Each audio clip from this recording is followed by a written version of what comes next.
बिस्मिल्लाहिर्रहमानिर्रहीम। मैं हूं वसीम रियाज। नाज़रीन, आज हम बात करेंगे कि लाहौर के इलाका गाजियाबाद में एक पेश आने वाले अफसोसनाक वाक़े की, जिसमें बीवी ने अपने शोहर के खून से हाथ रंग लिए। जी हाँ, बीवी ने अपने शोहर को जो है वो घरेलू नचाकी पर कत्ल किया। इससे कबल भी लाहौर में एक ऐसा ही वाक़या जो है वो रूनुमा हुआ था, जिसमें बीवी ने अपने बेटे के साथ मिलकर खावंद की जान ले ली। ये दूसरा वाक़या है एक हफ्ते के दौरान जिसमें जो बीवियाँ हैं उन्होंने अपने शोहरों की जान ली। लेकिन इससे पहले हम सुनते आए हैं कि घरेलू नचाकी पर जो खावंद है वो अपनी बीवी को मौत के घाट उतार देते थे। लेकिन इस दफ़ा जो सूरत हाल है वो बिल्कुल मुख्तलिफ है। बीवी ने जो है वो अपने खावंद को कत्ल किया और फिर उसके बाद इसको तबई मौत का रंग देने की कोशिश की, लेकिन पुलिस की तफ्तीश में पकड़ी गई। तमाम चीज़ें कैसे बेनकाब हुई और क्या मुहरक़ात सामने आई, इस हवाले से तफसीलन मैं आपको बताऊंगा आज के इस वीलॉग में। मगर इन सबसे पहले अगर आपने मेरे इस channel voice of public vlog को सब्सक्राइब नहीं किया तो इसको सब्सक्राइब कर दें, ताकि आने वाली ऐसी क्राइम से जुड़ी खबरें आपको मिलती रहें। अच्छा नाज़रीन, अब अपनी स्टोरी की तरफ चलें तो गाजियाबाद का ये इलाका है जहाँ ये कत्ल की वारदात हुई। मुश्ताक नामी ये मकतूल है जिसको कत्ल किया गया और उसके बाद इसकी खतून ने जो है वो इसको हार्ट अटैक का रंग देने की कोशिश की।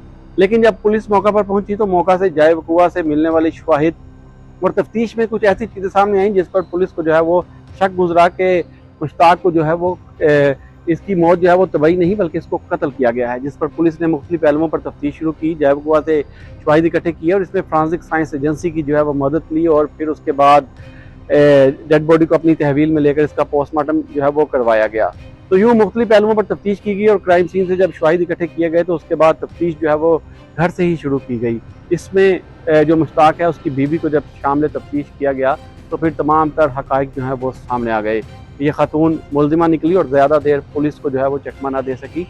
इसने दौरान तफ्तीश ये इंकशाफ किया कि इसने घरेलू नचाकी पर खावंद के साथ आए रोज़ इसका जो है वो झगड़ा होता था और इस झगड़े की बिना पर इसने दिल बर्दाश्ता होकर तंग आकर जो है वो अपने खावंद को नशावर गोलियां जो है वो दी, जिससे वो नीम बेहोश होकर गिर पड़ा और उसके बाद फिर इसके मुंह पर तकिया रखकर इसका सांस जो है वो बंद कर दिया, जिससे वो मर गया।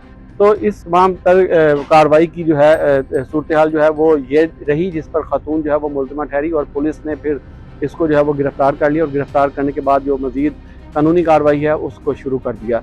नाज़रीन, ये एक हफ्ते में लाहौर में ये एक ऐसी दूसरी वारदात है जिसमें बीवी ने अपने शोहर की जान जो है वो ली।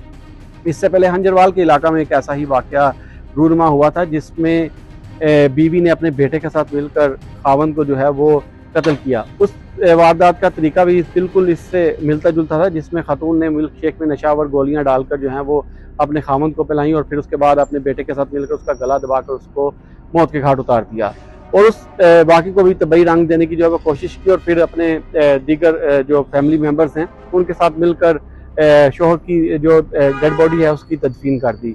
लेकिन तदफीन के वक्त जब गुस्ल दिया जा रहा था उस वक्त जिस्म पर जो कुछ निशानात गर्दन पर मौजूद थे, जिससे अहले खाना को जो है वो शक गुजरा और उसके बाद उन्होंने फौरी तौर पर पुलिस से रब्ता किया और फिर पुलिस ने खातून को जो है वो शामिल तफ्तीश किया तो फिर तमाम हक़ाइक़ जो है वो सामने आ गए, जिसमें खातून और उसका बेटा जो है वो गिरफ्तार हुआ और फिर पुलिस ने ये कत्ल का मुकदमा दर्ज करके डेड बॉडी को जो है वो मजिस्ट्रेट से इसकी कब्रकुशाई की जो है वो ऑर्डर लिए और फिर उस पर जो मज़ीद कानूनी कार्रवाई बनती थी वो शुरू की। तो लाहौर में ये दो अफसोसनाक वाक़यात जो हैं वो रूनुमा हुए, जिसमें बीवियों ने अपने खावंद से जो है वो खावंद के खून से जो है वो हाथ रंग लिए। दोनों ही घरेलू नचाकी के वाक़यात थे जिस पर जो बीवियाँ हैं उन्होंने अपने खावंद को कत्ल किया। तो ये एक अफसोसनाक स्टोरी थी लाहौर की, इस वजह से मैंने तफसीलन आपको बताया। ऐसी क्राइम की मज़ीद स्टोरियाँ देखने के लिए मेरे इस चैनल को सब्सक्राइब और लाइक कर दें ताकि आने वाली मज़ीद स्टोरियाँ आपको मिलती रहें।